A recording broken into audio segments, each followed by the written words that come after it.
And as soon as I walk in the door, not only do I see the director, but I see swatted up immigration. And I was trapped. I was done. What's the process then? You spent about a week in prison and then deported, or what was going on? And a situation happened which inevitably resulted in me being in prison for 4 months in China. You have to sit cross-legged for 14 hours a day. Every once in a while, I would get like a pig's foot or a piece of KFC chicken when it randomly was smuggled in. Well, hello there, Internet. Pete here from Thairish Times. What's the story? Hope you're doing well. We got a big one for you today. We're going to meet Matt, an American, who's going to talk about his deportation from Thailand, what led to a 4-month prison sentence in China, and what it was like being imprisoned in China, to a disastrous marriage, to the downfall of Matt's business in China, to getting hacked by the Chinese government, to leaving China for a new life again in Thailand, and what Matt is doing to make some money in Chiang Mai, Thailand at the moment. So we got a lot to get through in this interview. Hope you enjoy it. Without further ado, let's start. Do me a favor, hit that like button, subscribe to the channel. It does help me out, and leave me a comment. I'm particularly interested to hear what you have to say about this interview. So let's start. Let's do it. All right, let's do it. Matt, thanks very much for doing this. I first met you, I think, way back in, 2010 or 2011 in Chiang Mai. Way back in the day in a pub in Chiang Mai. I remember we had a big, long talk about American politics, right? And I came away from that conversation going, you're a character. Didn't see you again, and, well, haven't seen you since in the flesh. But I follow you on Facebook. To be fair, we hung out a few times. We had the same circle of friends. We ran into each other. So. Yeah, for sure. But but I've been following your story on Facebook, and I was like, wow, just like you made these really interesting videos just on your personal Facebook, and I was like, wow, love to interview you. So here we are doing it. So let's go right back to the start, right? Tell everybody where you're from, and why you moved to Thailand. Originally, I'm from America, but I moved to Thailand because the educational system was failing. And at that time, I was married to an American woman and had a kid that was 2.5 years old. So her having a master's in elementary education saw that America's educational system was going down the toilet, and we thought we would get him in a private school in Thailand where we could live in paradise. That's the short story. We can get into more details. Right, so you came over here. What were you doing? Oh, you came over to Thailand. What were you doing in Thailand? Well, I just sold my screen printing company in America to help facilitate the financial needs that would, involve moving across the world with a family. And I'm a designer. I said, okay, I've got the white face, just like everybody does. I'll drop off the plane and teach, which was harsh reality. At first I hated it. I really hated it. Because dealing with high administrations and stuff like that can be a culture shock in itself. And I hated it, but then I learned that the only way for me to make this money is with my white face. So I have to learn to love it and do something. So I turned myself into Mickey Mouse, and over the years, it helped to actually make me a decent enough teacher to open up my own school in China, so successfully. But yeah, you got to be the Mickey Mouse. But I'm trying to lean away from teaching right now. I've really done enough of that in the last, over a decade. So I don't like that. Okay, so tell us about your life in Chiang Mai way back in 2010, 2011, around that time. You were teaching. Oh God. Okay, let's not incriminate anybody. Teaching was interesting. I mean, it's just I've worked in government schools. I've worked in private schools. Teaching, I really don't know. I kind of blacked out most of that history. It was rough. It's hard, as you know, teaching here and working with these administrations who most people stereotypically say just, want to allow the directors to buy a new golden toilet seat, which means another Mercedes. Because sometimes, because as far as I know, back in the day, you would get 50,000 baht from the Thai government to employ a foreigner each month. And it's been pretty stable that foreigners only make about 30,000 baht a month. You would assume that other money is well spent, but I think most of us understand that it's not. Okay. But your wife at the time, she was an international school teacher in Chiang Mai, right? That's right. Yeah. She's still the same teacher at the same school for 13 years. Okay. Ex-American wife. Ex-American wife. Okay. So, Yeah. all right. So let's talk about how you ended up. Basically, I remember years ago, I saw a picture. You actually still have it on your Facebook. It was a picture of you in. Actually, no, sorry, I'm jumping the gun here. I'm jumping the gun. I saw a post from you on Facebook, and it was outlining basically the gist of it was you got deported from Thailand, you got arrested at your school, something along those lines. I'm pulling it back for it's about Yeah, many years I'm ago. I not saw. gonna mention any names, but you're exactly right there. Which oh, it's such a great story. These circumstances actually created the circumstances in which I was able to meet the woman in China that I eventually married and was with for 7 years. She came to Thailand on holiday during one of our breaks at the school, and during one of our breaks at the school, my visa situation was eventually going to run out, and I already had been pushed back one visa run without any work permit paperwork. So holiday comes along, and I was like, "Oh, great, it's holiday. They're gonna." So I got on them a few weeks earlier. So they had forewarning that I needed this paperwork to make this visa run. They didn't do it for like a month and a half. And during that time, I kept requesting them, saying, "We can get the paperwork. I can go anytime now. Let me go to the border. Please get me the paperwork." They never got it. So during that time in which I never got it, I ended up spending time with Liu Bojun, which is her name in China. And that's when I met her and traveled around China for a month and a half, going everywhere from Pai all the way down to the islands to the south, just and partying and yeah, smoking a lot of weed. That was it. It was really a great time. It's really a novel story in itself if people don't know how it actually ended. But then after that incident, me and her came back to Chiang Mai, and she lived with me for another 3 weeks while blowing off two other flights that she bought. That's a good sign if you ask me. Uh, and then I finally it was time to go back to school. So we went back to school, and I go to work. And I said, "Hey guys, I was there like back to work 2 days, and I'm like, guys, come on, give me my paperwork. I'm already overstayed. No, we can take care of this. We know we can pay people and take care of this. This is before they were really strict on it." And they're like, "Okay, okay, okay, okay. Tomorrow morning at 8 a.m., go downstairs and meet the director in this room. No need to go to classes in the morning. Just meet the director in this room." And obviously, we had to meet after flag because thousands of people are right outside this room right before that doing the flag. So I go in there after the flag and I do the flag and I do all my responsibilities. And as soon as I walk in the door, not only do I see the director, but I see swatted up immigration. And I was trapped. I was done. I was absolutely, there was no way I could go. I didn't get to go back to my apartment. I didn't get to go back to my motorbike. I didn't get nothing. I got thrown in cuffs and I got escorted to a holding cell and a processing center. And this, I don't know how a school can be responsible for getting me my paperwork and then doesn't get me my paperwork and then reports me for working illegally and has immigration come into where they are illegally employing me and has me arrested. That actually can happen. I'm not going to say any names, of course, but this because I can't. It would repercussions would be immense for me considering I live back in Chiang Mai again.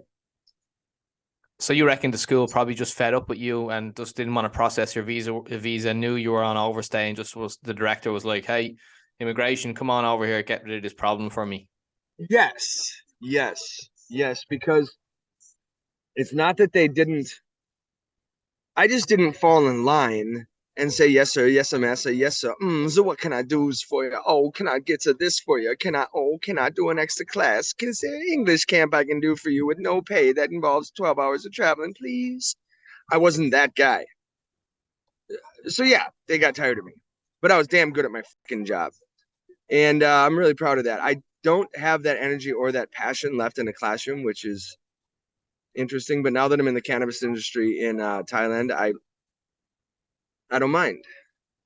And I'm just coming down from beautiful little edibles that I had this morning on that side of the river before I crossed. But Laotian tobacco is fine too. You can find that at any tuk tuk. So Matt, let's go back, right? So that you get arrested. What's the process then? You spent about a week in prison and then deported, or what was going on? 2 weeks. The first few days, they kind of figure out what to do with you.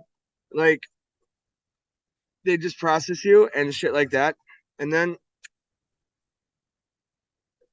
I was moved from the holding cell uh near the airport and moved to a actual like prison. I was in there with other like Thai people all like making up their beds and hiding their cigarettes and just everybody's all in one room, but me and the other foreigner who was from Korea. I'm still friends with him on Facebook. We were both in prison. Sadly, for him, he was very sick during that time, but uh the food was cold kai jiao, which is an omelet with rice, like once a day, twice a day, stuff like this. I mean, really, honestly, it was like I can't I can't remember honestly. Uh but the food wasn't the best. And then what happens is the time comes where they say, "Okay, we got your flight ticket." So an immigration officer and a police officer come and escort you to the airport. And mind you, you have no bags, you have nothing. You have the clothes on your back that you were arrested with. Um, no contact with my family, even though I have family living here in Chiang Mai. There was nothing I could do. I was put on a fucking plane and told to fuck off. Thankfully, that is a grandfathered situation. Like a month after I got home, they changed the laws that if you're ever kicked out of Thailand, it's banned for minimum like 5 years, which I would have passed already at this point, but it just that's a pain in the ass in general. But and then I went off to Chicago and rebuilt myself to come back, and I didn't come back to Thailand at that point. I flew to China because I met my wife at that time, and she said, "Oh, okay, you got a job in China? Okay, I'll fly you to China." Now, just to clarify, your Chinese wife, not your ex-American wife. Yeah. So my Chinese wife actually flew me back to China to be with her. Again, pretty incredible. So I was like, all right, it, cool. So I flew back to China and I started working in Dagang for an oil company that I should not name either. And I was the private traveling teacher for the CEO of natural gas sales between China and Australia. And I travel all around with him and live in hotels and be sequestered in my room. I could not walk around the oil base very much at all as a foreigner. And he would just call upon me whenever he had time for his classes. There was really no schedule. We made a schedule, but he could never keep it. So I was basically getting paid for free. So I knew I could walk away because I knew he didn't want to pay me for free. So I just said, fuck it, I'm going to move to Tianjin and live with her. And then we got married, and that's a whole nother story at that point. But Right, let's get into that because I've seen loads of your posts on Facebook as well, and they're very interesting. Well, basically, you started a business in China, is that right? yeah, school. A school, which now that I look back on, despite the fact that I didn't want it to be what it was, and there was no way I could even fathom that it was what it turned out to be. I was just a white face to that family. Mind you, they have millions. I don't know why they were always so concerned about money, but And you're talking about your wife's family, is that right? Like, what's the connection between the business and your wife's family? well, it's the same in Thailand. You need the Chinese to own it. Okay, and were these So, was she a very were they a very wealthy family? oh yeah, they're extremely wealthy. They were industrialists. Their family was industrialists in Tianjin before Mao. Mao came in and turned everything communist and took the factory from her grandfather and let him manage it. And eventually, after Mao, the family still maintained some sort of guanxi, which is relationship or industrial might relationship. So they still stayed in it to make radiators and stuff like this for all the new construction in China. So they've been there a while. I'm really interested in this. I really want to know like everything because I've seen your pictures of this school and like you are a very creative person, right? The art in that school was just beautiful. the logo, everything about it you created, and it was like it is very, very good. But then I just saw, like, week after week I would just see these posts, and then I would see these videos coming out of you, and like you were basically vlogging, but just on a YouTube channel just for your friends and family and whatever. Privately, I didn't want to go fully public. Yeah. Yeah, and I just tell us that story of like the downfall, like that period of like because at one time I saw you had like loads of students and businesses. I think you opened up 2 businesses, and then it just all started falling apart. Yeah.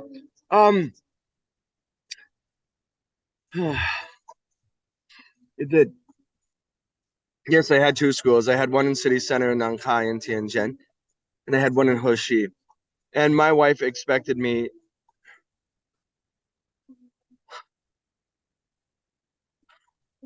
Just thinking back, it was such a harsh lifestyle to run the school in the city on the weekends and do all the marketing for it, and to run the city and the suburbs during the week. And it was just yeah, I was spread too thin. And a situation happened which inevitably resulted in me being in prison for 4 months in China. Well, we were under so much stress running both schools. We went to go park our car one day at the school in the city center, and there's these illegal liquor and tobacco shops that open up in China, and just they build them in parking lots. And if they got the guanxi or relationship with local police, they're allowed to do it. It's just a tiny little shack, twice the size of a ice fishing shack, something like this. But these guys, they're just assholes.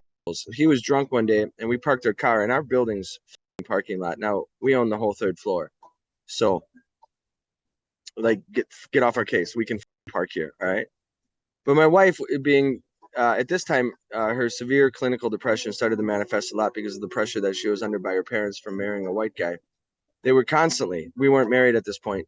They were constantly trying to literally, while we were living together, hook her up with dates with Chinese men, because they thought that it was a good match. Meanwhile, they would show up in my house and we'd have dinner and everything's all great and wonderful and let's go fuck yourself. I see right through you.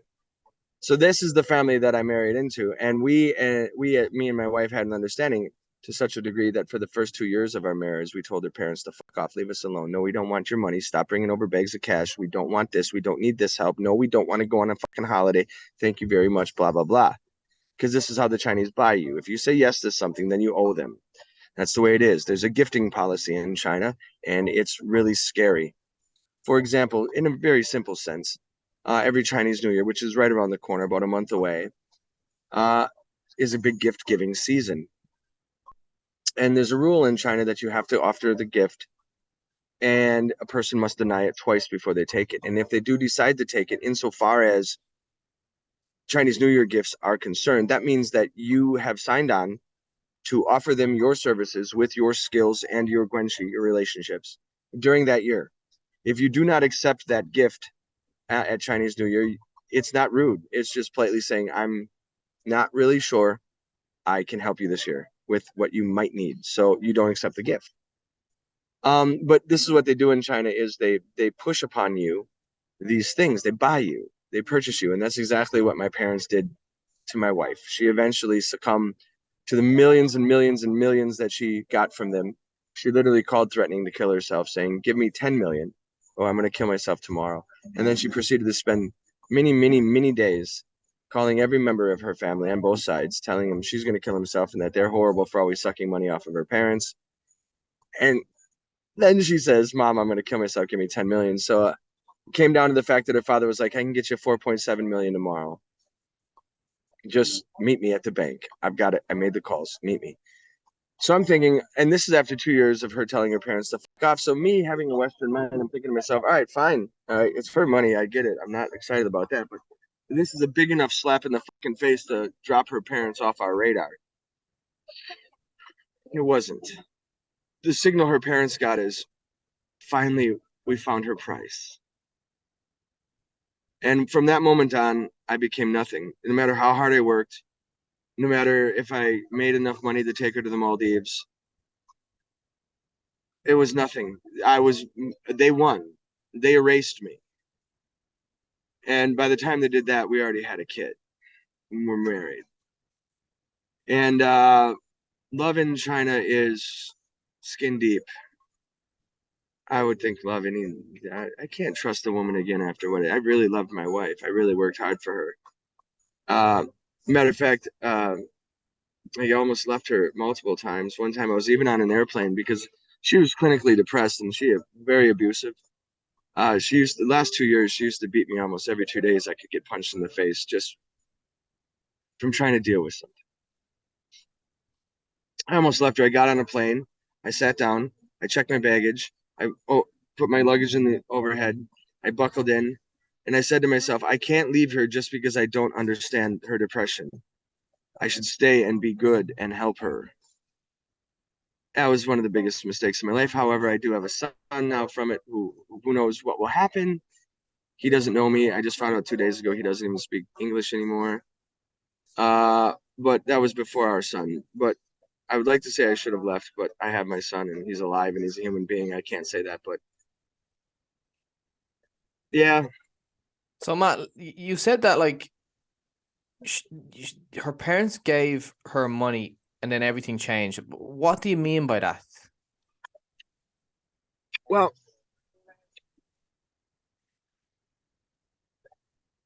she's Chinese, although she was raised on her own. She raised herself through middle school and high school and college in Australia. Uh, she was, and this should have been a red flag, but when she was younger, she told her parents to go fuck off. And when I knew this, I was also very anti this Chinese way of living. And I was like, oh, good. You told your parents to fuck off. Congratulations. Well done. And she basically went to study abroad in Australia and didn't leave until she finished college. Not middle school, just high school and college. Sorry. And she was living on her own for so many years without her parents, just absorbing their money and living the grand life and, living in Australia. And so the parents worked and made all their money and supported her lifestyle. And it turns out that's really all she wanted from me. In the end, that's really the end result. I just didn't see it. But now that I look back and I see things, that's all she's ever wanted is people to take care of her. She doesn't understand the concept of love and compassion and understanding. Anyways, this is just she's a horrible fucking human being. And so is her whole family. All my Chinese friends apologized to me. They said, Matt, please don't judge China by this. We've never seen people this evil. Um, but we can get into that with more questions if you have them. But yeah. I want to just ask you about just general questions about your life in China as a foreigner, because I did see videos that you made where you basically were vlogging your terrible experience on Facebook, and there was one experience where you were stopped from leaving your condo, but it was a gang of security and they literally physically stopped you from leaving your condo. This is about maybe 6 months ago. Yeah, so what happened with that is that was towards the end. And that was when they were trying to work out how they can use the COVID situation to really start to control the populace. We were randomly, I mean, you'll have 3 weeks of its daily testing from anywhere from 6 a.m. in the morning to 4 p.m. to 7 p.m. So, and then they started just breaking that up because people were getting too tense and they were starting to revolt. So they changed it intermittently, like twice a week. But anyways, at one point during this, thank you very much, sir. At one point, and then my food, please. Yeah. Yes, thank you. At one point, what happened was we're doing the testing. So I stand in line, I go out, I do my testing, finish the test, everything's fine. I go about my day. I try to go leave. I try to go leave my garden. And gardens are gated in China. You have 5 big giant skyscraper buildings, and it's all gated in. That garden is gated in for security reasons, essentially. So now I'm trying to leave the house just to go get some shopping done so that I can make some food for dinner. And everybody's still in line, mind you. The line is still going on. And this is all in my videos. Yeah. So I go to leave on my motorbike. I go to leave the gate. And they're like, no, you cannot leave. No, no, stop. No, you cannot leave. And they're not telling me shit. And I'm like, yes, I can leave my house. There's nothing here. It's like, no, no, no, no, no. We just got a negative in the middle of testing. They said they got a negative. So it's like they're not good. But yet the truck that's parked outside the apartment where the testing is going on hasn't left with the test materials. So now suddenly they stop me from leaving my house and I'm like, this shit. and I say, open the goddamn gate. And so they do open the gate. But then, as you saw in the video, as I'm driving out, they're like, stop, stop, stop. You can't leave. You can't leave. And I was like, oh, that shit, man. You're not telling me. And I had it at this point with COVID in China. I had it. I was like, fuck off. I'm leaving. You're not giving me any valid reasons. Give me 5 excuses of why I should trust nonsense. Okay, so then I go and then I come back and then no big deal. They let me back in. But then like 30 minutes later, something, they start shielding up.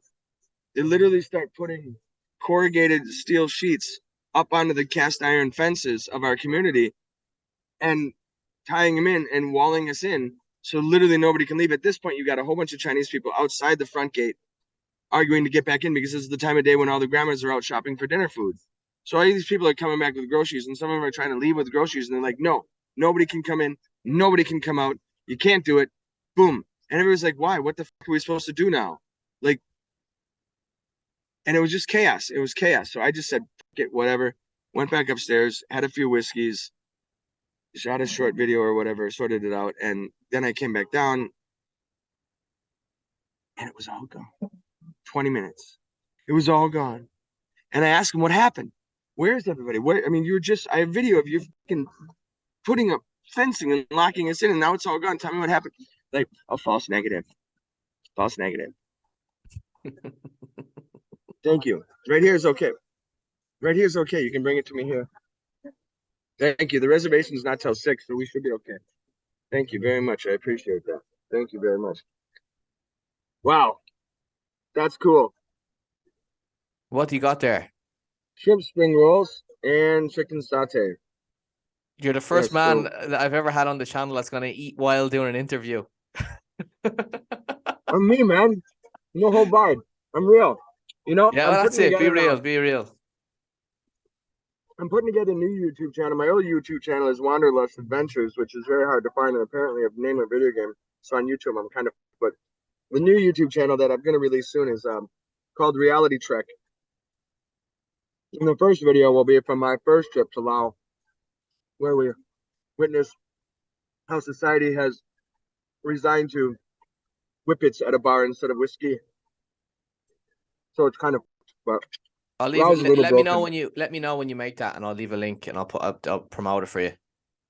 Yeah, sure. So listen, Matt. So okay, right. So you had a terrible time. Looked like on your videos that you were just over China, right? So, but what was the final thing that like you moved, from China to Chiang Mai, but you were also arrested at one point as well. You spent 4 months in prison, you said. Oh yeah, that's what I was trying to tell you about earlier.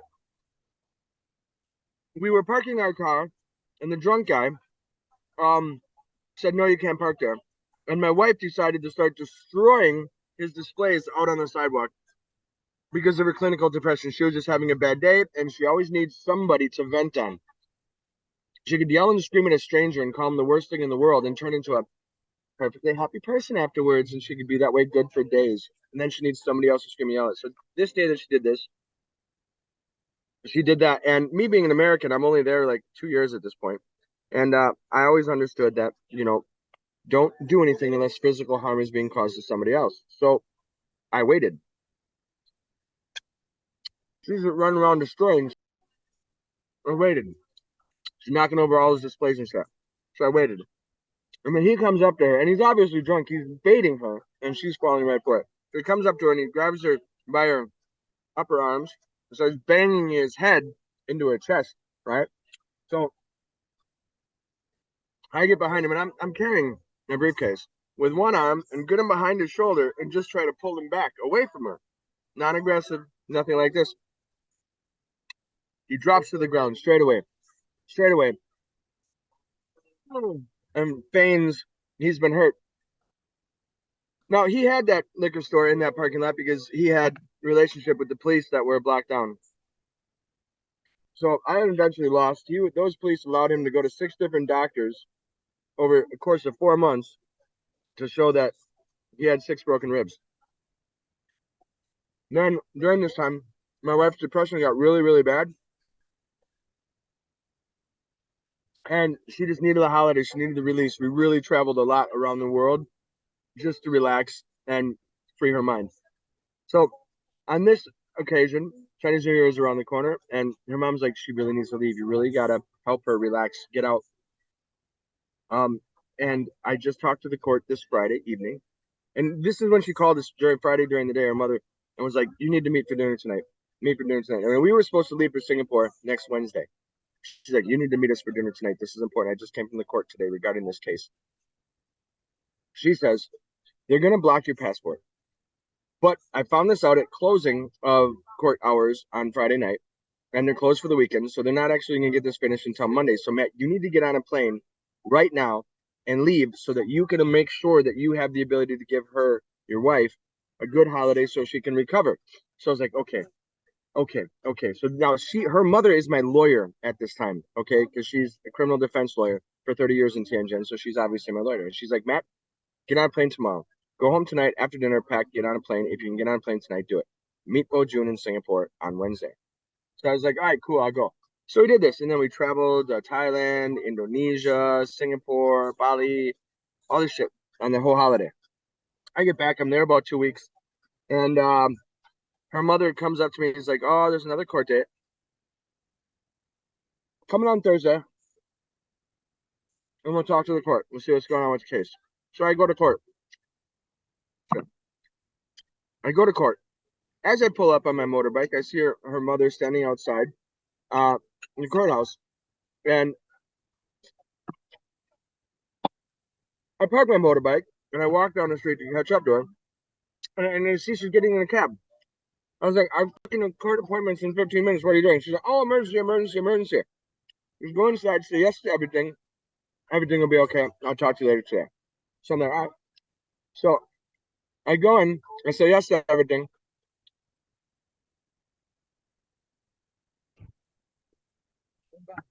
No lawyer present, let alone a lawyer. That's my fucking mother-in-law. I have a feeling she always planned this. She always planned this because she told me to leave the country after the paperwork was already processed on Friday. It didn't have to wait till Monday. It was processed on Friday. So I left China under restrictions in which I shouldn't leave China, which I was never notified that I couldn't leave China.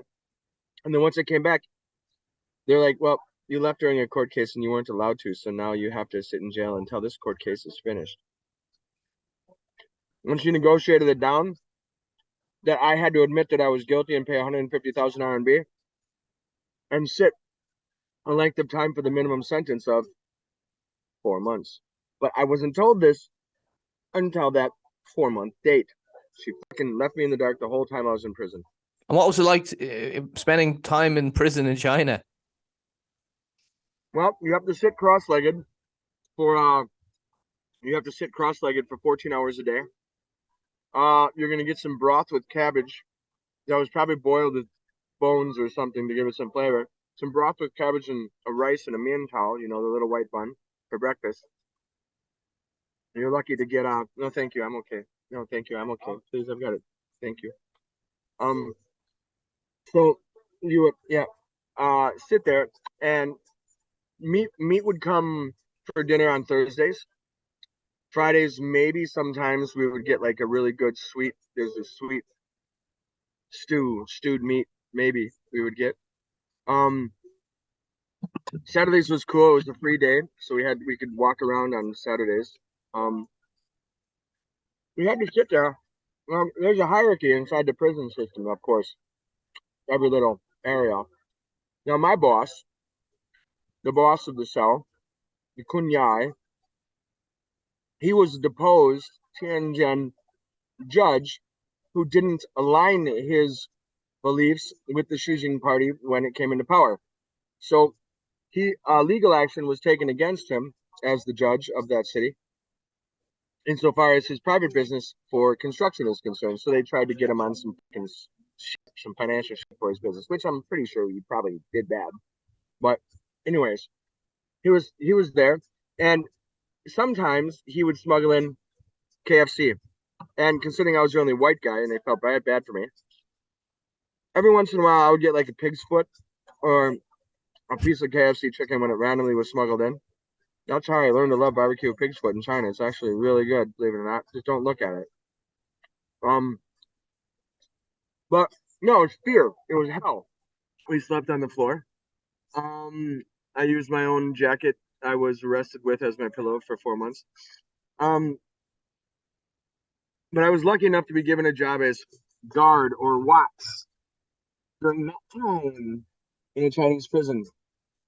And it gave me the ability to focus and really zen myself and pace back and forth up and down the aisle where everybody was sleeping for 2 hours from 12 to 2 every day. And it gave me a certain amount of respect because if anybody came to the door or anything like that, I had to handle it. I had that kind of responsibility within that hierarchy in the cell. So it was kind of a sign of respect. But then again, I got a sign of respect so fast that the other Chinese people didn't like that I got that respect so fast. So they started getting jealous. So I started getting conflicts with the inmates and being treated like shit, getting shittier food and blah, blah, blah, because they didn't understand why me being the white Warren should get all this special treatment when they've been there for stealing a 1,000 baht iPhone for 6 months. And they're like, who the fuck is this guy? You were in there for 4 months, and then what? How did you get out of there, and what happened after you got out? Well, after I got out, I remember within the first 24 hours, I fucked my wife twice. And then a week later, she told me she was pregnant, which is questionable because I did. Like, I fucked her right away as soon as I got home. Like, absolutely. Did you see my wife? She was beautiful. She had really developed personality. So, but, and that's questionable. Now, my son does look like my 3-year-old son does look like my 14-year-old son did when my 14-year-old son was 3. So I know the kid is mine. But for a while, I questioned that. I was like, you're suddenly pregnant? I just got out of prison. You're suddenly pregnant? But he's definitely mine, yeah. And what happened with the court case? Did you beat the case? I had to secretly agree. Oh God, here we go. Yeah, this is why you want to do the video because this is crazy. My mother-in-law comes in a week before I'm going to be released, and she says, "I got a court date next week, and you can go home, but you need to say what I tell you to say." And she said, "If they ask for money, say yes, because this is the last time the Chinese court system is going to allow you to see the plaintiff ever. Because if the plaintiff isn't happy with what you give them, they never have to come back again. You just get the sentence for 5 years." And they're happy with that. They're happy for you to sit in jail for 5 years, or you can give them 150,000 RMB. I said, I don't fucking have that. I told my mother-in-law, well, I don't have it. She's like, don't worry, I'll pay for it. Just say yes. If they want money, just say yes. We'll figure it out later. That's my job. I'll figure it out later. So okay, we're going. And on that day, I hadn't seen my father-in-law for many, many months, but he's there on that day in court. The whole day, oddly, my mother-in-law would not respond to me. She wasn't very I'm freaking out. I'm like, what the hell? She didn't really, any questions I had, she didn't really talk to me, nothing. So, all right, I do what she says. I do what she says. And so the judge says, the woman wants 150,000 baht, 150,000 RMB. Can you pay it? Yes, yes, yes, I can. Yes, I can. Judge turns to my lawyer, my mother-in-law, and says, okay, the plaintiff is happy with the settlement of 150,000. Will you pay it? My mother-in-law, no, we will not pay it. And I look at her and I'm like, you you just told me that if I don't make this person happy today, I go to jail for 3 to 5 years, and there's no more court cases after that. That's the final decision. What are you doing? What are you fucking doing? If we don't make her happy today, that's the end of it. And she's like, nope, we're not paying. That's too much. And I was like, and I turned around to my father-in-law. I'm like, this father stands up. I'll pay it. I'll pay it. I'll pay it. Go. And he literally walks up from behind, goes up, and walks up to the judge's desk. He's like, no, I'll pay it. Don't worry, I'll pay it. You want the money now? I'll pay it right here. You want the money now? Why do you think she wasn't going to pay? Did she want you to get locked up for 5 years? She has been systematically trying to remove me from her daughter's life through her own various tactics for years. And she fucking thought she had me by the balls at this point. But believe it or not, her father actually jumped in and saved me. And it was always a secret. My wife never knew. Nobody, my wife probably knows now, but we all kept it a secret. If she was sitting here now, the mother-in-law, and if I was interviewing her and I was asking her about you, what do you think she'd say about you? I know what she would say as a lawyer. She would say pleasant things. What would she really say? She always hated me. because I stole her daughter from her. Her daughter was her target all of her life. Her daughter was the way in which she vented and released herself by abusing her daughter, which is the same way her daughter treated me. She just needed an outlet. She just needed a punching bag. And she wanted to eliminate me because I gave her daughter independence and free thinking. And she hated that. And her daughter was also challenged by that because she was raised mostly in the West, but had Chinese programming still. Yeah. So it's very difficult. So basically, the marriage ended, right? And then you stayed in China for a couple of months after it ended. Tell us about the point where it actually ended. Like, what was it? What brought it all to a head? It ended 4.5 months ago when I decided that I would just fucking leave China and give up. After they closed the school and kidnapped my son and hid him for 9 months before I was actually able to geolocate him, find him, go there, literally with video camera, I got this all on camera, and find him. And they slammed the door in my face. I just said, I want to see my son. I have the right to take him. I'd like to take him for dinner, blah, blah, blah. Slam the door in my face. And then I call the police, and the police say, no, he's fine where he is. He's with the grandparents. He's okay. Everything's fine. I'm like, I'm the father. I want my son. This is our family. It's my choice. Oh, no, he's okay. He's fine. He's got food. He's happy. He's laughing. He's playing. He's fine.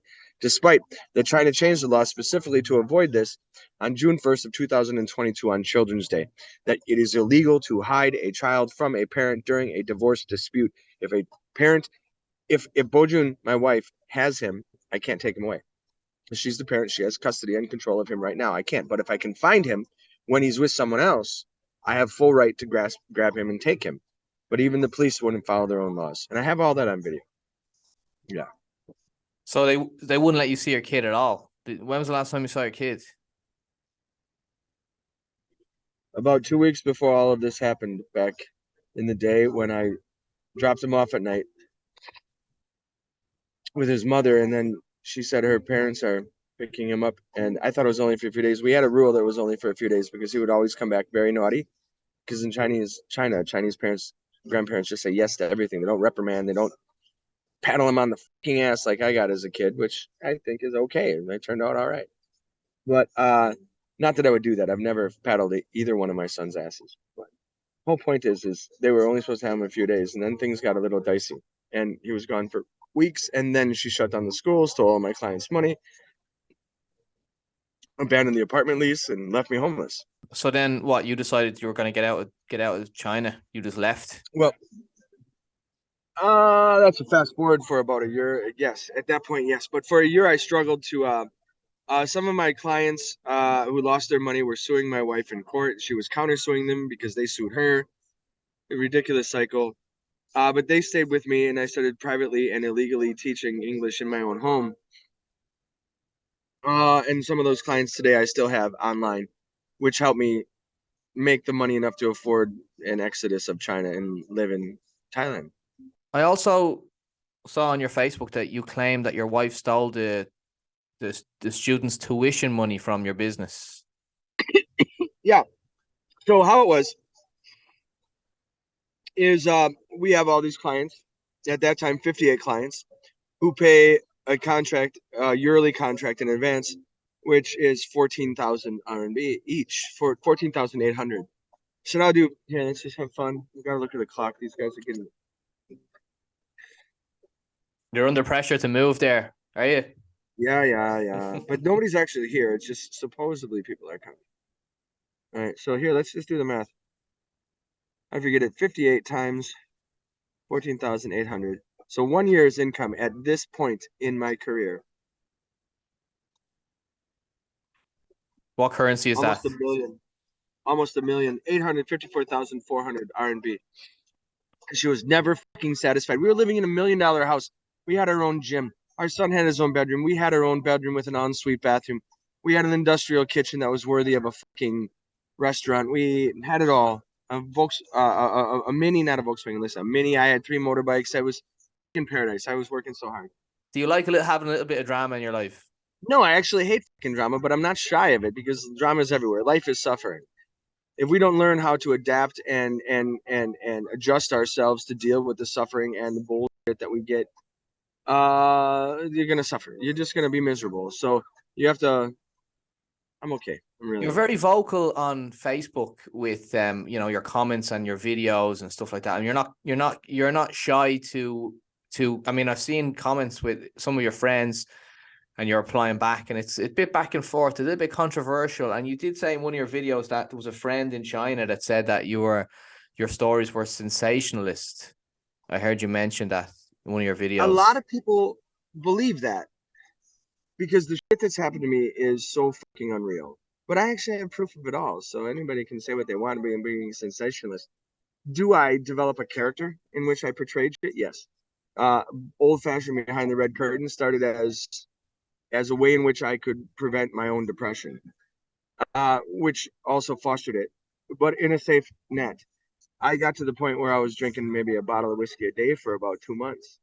But I had to, otherwise I'd fucking go insane. I just had my kid robbed from me. I was homeless on the street. I just lost my fucking business. I got a whole bunch of people trying to sue me for money when my wife's the fucking owner. Everybody that was my friends are no longer my friends anymore because they think I had something to do with it insofar as scamming them, and that where me and my wife are actually still together, and they just didn't take it fucking serious. It's like, do you guys understand what the fuck just happened to me here?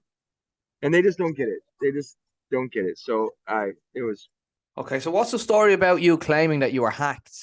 I was, mate. I'm still hacked. I still can't open my iPad. I still can't open one email account. I still can't open one iPhone that's completely fucking frozen. I was hacked at 2:30 in the afternoon on June 2nd, 2021. Everything in my house shut down. All the electricity turned off. All the computers turned off. Everything, phones, everything, every single fucking electronic device in my house turned off as if a UFO was floating above me telling me to go fuck myself. And that's when I knew something real happened. And then when I was using two-factor authentication to reopen up shit, blah blah blah blah blah blah blah, and then I was stonewalled by the two-factor authentication, I knew it was a solid And who fucking hacked you? Who do you think did it? Chinese government for sure. They knew I was saying shit, but they knew I was saying the truth, and they were just waiting for me to say something they could nab me for. But I was clever enough not to. I just said the truth. I only showed what was really going on. You can't. There is a freedom of press to a degree in China And these that these were your they have comments to about follow. what was going on with the coronavirus in China at the time. Is that what it was? I was very. We had a protagonist. We all had a protagonist at that time, which distracted us, which was Donald Trump. And I was very anti-Trump and very supportive of the Chinese situation. And I thought what Trump was doing was ridiculous, calling it the Chinese virus. Um, it was just a gimmick. It was a ploy. It was a political ploy to put pressure on the system, the global system. But I honestly can say now that I don't agree with him, but they're somewhat justified because now China is draconian level fucking shit for COVID. Um, but how? They're the first to get it. How are they the last to solve it? How are they the last to solve it? We were fighting clear for months, for at least a year. In Tianjin, no mask needed, no scanning this needed, no entry this way and exit that way needed. And then suddenly, systematically, they started saying different areas of the city had COVID, and we would look at those areas, and they were the poorer areas, which statistically is more plausible because the healthcare is lower and the self maintenance is lower for uneducated, financially weak people. It's just statistically true on a societal level. But when it only came to the poor areas that were being locked down and fenced in and gated in and locked down for a month, things got weird. And there was never any statistics to show. They say, oh, we got 6 people, but nobody knew these people. Nobody knew anybody with it. And I think this gave Wuhan some time to actually develop something to play to their own advantage. A maximum force common flu, a maximum force common cold. And common colds and common flus do kill each other every year, about 117,000, I guess, in America.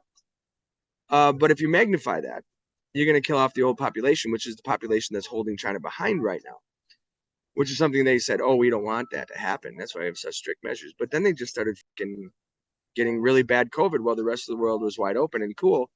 So that leads us all to question. No, what's going on in China right now is scary. It really is scary. Very scary. Do you like tomato soup? Oh, the tomato and the old Are you? tomato and egg soup of Oh, China. sorry, Are you tomato, referencing tomato. I that? should say tomato there for your American. So, do you like tomato soup? Sure, why? Because you're wearing, look at your shirt.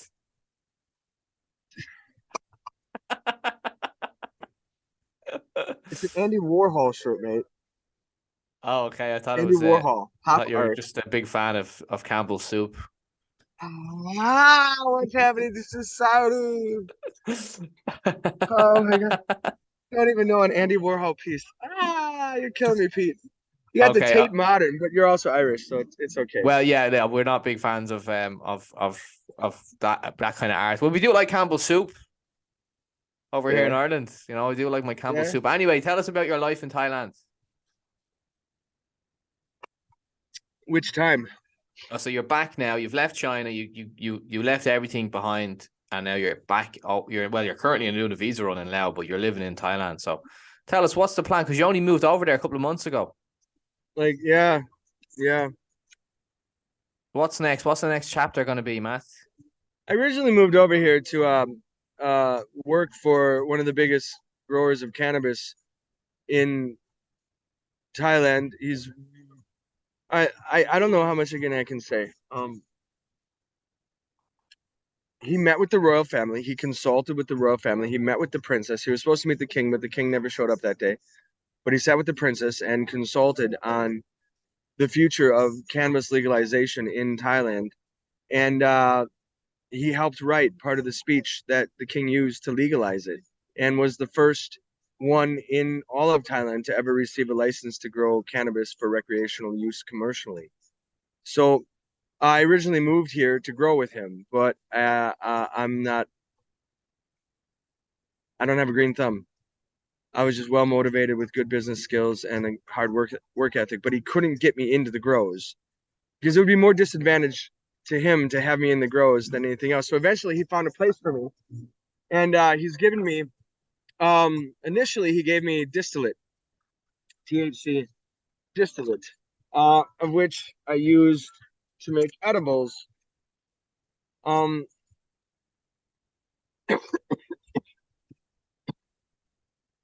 You wanna quit that smoking, buddy? dude, do you know how much fucking weed I smoke every day? I reckon copious amounts. I copious. Just it's yeah. So he eventually gave me this distillate that I was making edibles with. I have since stopped doing that because I was told it's illegal. But that's what the offer I was given, and now I'm working for him, doing a few things, but I'm also going to be branding a lot of new stuff for him as a graphic designer, and I'm just happy to be involved in the cannabis industry. How about your ex-American wife in Chiang Mai? Have you had any contact with her? What's the relationship? I see her all the time. We split on an amicable basis. Um, we're still friends. We always knew it was important for us to be friends for the sake of our son because our original motives of moving to Southeast Asia was for our son. But we are two very different people, very different in a lot of ways. I don't honestly cannot tell you whatever brought us together. Destiny, fate. I guess my son needed to be born or something. But we're still friends. She still lives in Chiang Mai, and we just had dinner with her the other day with her and my son.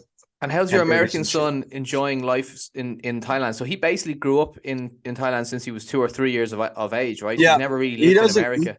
Yeah, he probably doesn't have any real concrete memories of America. We brought him here when he was like two. Two and a half children start to develop long-term memory. He doesn't know any better, but no, he finds it difficult because now that the economy has been shit because of COVID in Thailand, a lot of Thais can't afford to go to his international school anymore. But a lot of Chinese are running from China, and they have a lot of money to afford to go to that school. So he finds himself being the only white face in the classroom, which is really hard for him. Uh, because all he's ever known is Asia. I mean, literally, I'm 33% Asian because of the time I spent in Asia my whole life. He's like 90% Asian, and he has a very hard time identifying here because we are still the walking ATM. We are still the rich white people. And is he fluent in Thai? Sorry? Does he speak Thai? No. This Okay. comes down to the difference between me and my ex-wife. I feel like I failed him. I should have stayed. But a man pursues his own heart to a certain degree, but I should have stayed and been there more for him. And I was always there for him. I mean, we have hang out online. I bought him Xbox. He's got more video games than you could ever fucking imagine. Everything you could ask for Xbox, so that we could stay connected while I was living abroad. But I should have been here for him because now he doesn't want to go out.